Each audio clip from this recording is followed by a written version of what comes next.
Il arrive que nous nous sentons emportés par le sentiment de manque de confiance en nous-mêmes. Il arrive que nous ne soyons pas convaincus de la valeur que nous représentons. Que dit la Bible à ce sujet?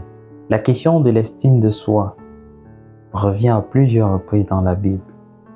Mais l'extrait qui me vient particulièrement à l'esprit, c'est l'appel de Jérémie.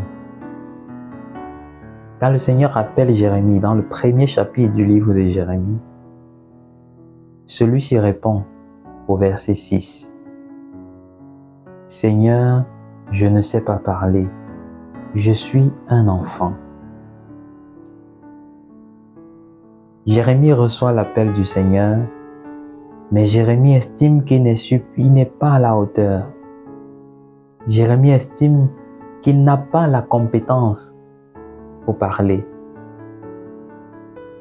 Et bien souvent, nous sommes ces Jérémies-là.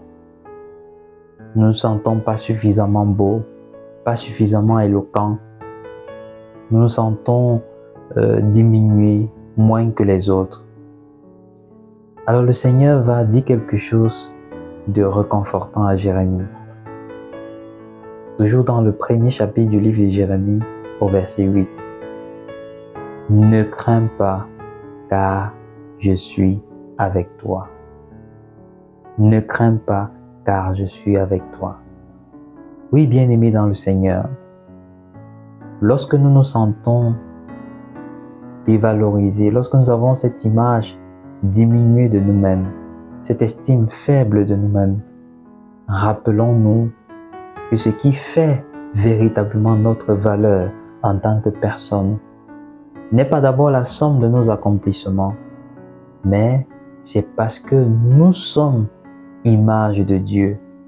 Et c'est surtout parce que dans notre vie au quotidien, nous ne sommes pas seuls. Nous sommes avec ce Dieu qui est vivant. Nous sommes avec ce Dieu qui nous a voulu, qui nous a tissés dans le sein de notre mère. Nous sommes avec ce Dieu qui nous aime par-dessus tout. Et c'est là que vient notre fierté. C'est ce qui fonde notre valeur. Lorsque dans le livre de la Genèse, au moment de créer l'homme, le Seigneur dit « Faisons l'homme à notre image et à notre ressemblance ». C'est là notre valeur. Alors quand nous sommes traversés par cette mauvaise estime de nous-mêmes, laissons-nous pénétrer par le regard d'amour, de Dieu. Et en témoignage personnel, je dirais, ce regard d'amour m'a personnellement transformé. C'est ce regard d'amour qui a fait de moi aujourd'hui la personne que je suis, de ce garçon timide, replié sur lui-même, ce garçon brisé en termes d'estime personnelle. Je suis aujourd'hui, par la grâce de Dieu, parce que j'ai fait l'expérience de ce regard d'amour de Dieu, je suis aujourd'hui une personne qui a un minimum d'assurance, qui a un minimum d'estime personnelle. Et aujourd'hui, je suis transformé. Que le Seigneur nous donne de nous laisser regarder par lui, de nous laisser pénétrer par son regard d'amour et de retrouver cette confiance que nous avons perdue en nous-mêmes parce que confiants en sa personne. Merci.